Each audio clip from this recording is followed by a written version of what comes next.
Hindi ko pala na-review yan. Ayun, mga kapatid, mga brad and sis dyan sa Alpaca Puro. Meron tayong bisita ngayon dito. Pumunta sila dito sa atin, dito sa Buyagan Chapter. At meron lang tayong katanungan sa kanila. Kunti katanungan lang naman about kapatiran.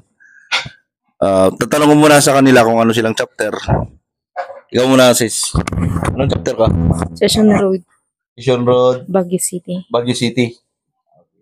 Ano pa mo? Lin. Lin. Yan, this is Lin. Sorority, mga brad. At ito naman si Brad J.S. Jason. Kilala ko na siya. At second time na namin nag-meet. Pero ngayon dito sa teritoryo ko.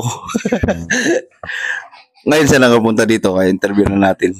Kasi bihira na siya pumunta dito, mga brad. Dati kang? Yan, Jason Manawat from Binmali, Pangasinan, dating former Grand Scriptor ng isang chapter sa Binmali at ngayon secretary ng Municipal Council or PRO ngayon, PRO.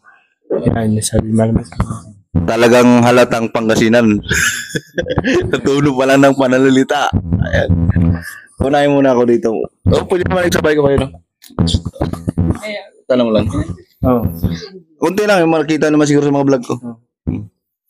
Ay, mga kapatid, tatanungin natin sila kung bakit sila pumasok sa Alpaca Puro. Ang dami-daming mong kapatiran dito sa mundo. Bakit pinili nila ang Alpaca Puro? Ano ba ang dahilan nyo, sis at Brad? Unahin natin si Brad. Yan, pinili ko ang kapatirang Alpaca Puro dahil nakikita ko noon sa mga community service, sa mga blood donation, sa mga cleanup drive, mga ganyan, kumbaga,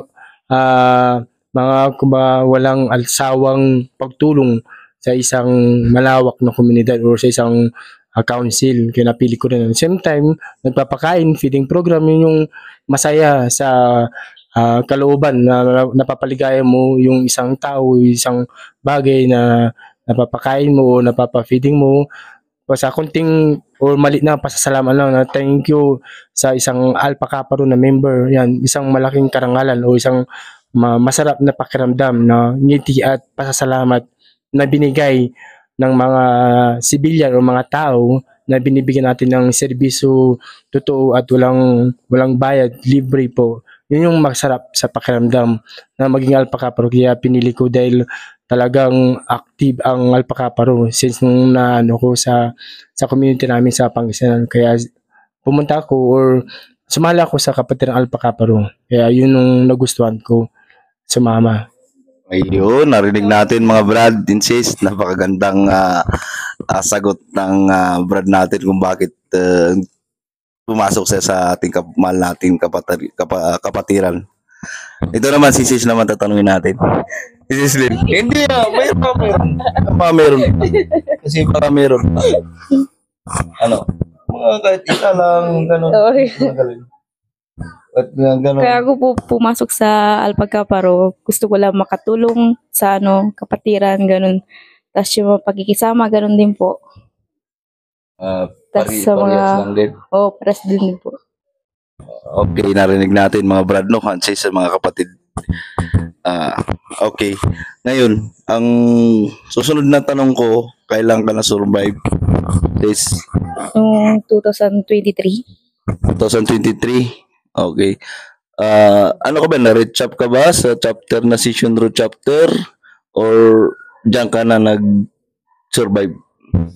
Na parang nag-active ka rin po. Recap Chapter. chapter. Opo. Anong dati mong chapter? Pandayan chapter, Kalasyaw. Kalasyaw, Pandayan chapter. Sino yung GS mo doon? Si Gis, Papio. Papio. Yes, shout out sa GS Papio dyan sa Pandayan dyan sa Kalasyaw. Okay. Ikaw naman, Brad, ano yung kailan ka na-survive at anong chapter? Yan, na-survive ako mga Brad noong May 1, 2021 sa Calao Consort chapter. Doon ako na-survive sa parang pangalawa sa mother chapter ng Binmali Municipal Council. Yan, nung sinurvive ako, talagang buong lakas at loob akong tinanggap mula sa aking unang chapter sa Caloocan Sur Bimal Municipal Council. So, masaya ako dahil natapos ako at masaya ako dahil naging membro ako ng Alpha Kappa Rho na napakasikat at tanyag sa buong mundo. Kaya yun, nagpapasalamat ako sa mga nung sinurvive ako, nagpapasalamat ako sa mga GS ko, advisor ko, mga imay ko, mga lahat ng officers ng sinurvive or tinapos nila ako dyan sa Caloocan Sur Bimali Municipal Council chapter ko. Yan. Yun lang yung masasabi ko. Salamat. Ayun, narinig natin mga brad and sis, mga kapatid. Ayan, napakaganda yung mga sagot nila, mga tanungan natin, mga simple lang mga tanong natin, pero maganda. Kumbaga, maangas, hindi yun sa angas ng lating. Hindi ang angas na ibig kong sabihin, maangas ang kanilang mga sagot. Ayan. Isang handshake naman dyan. Thank you at pumunta kayo dito, sis. 5 din. Alright. Yee!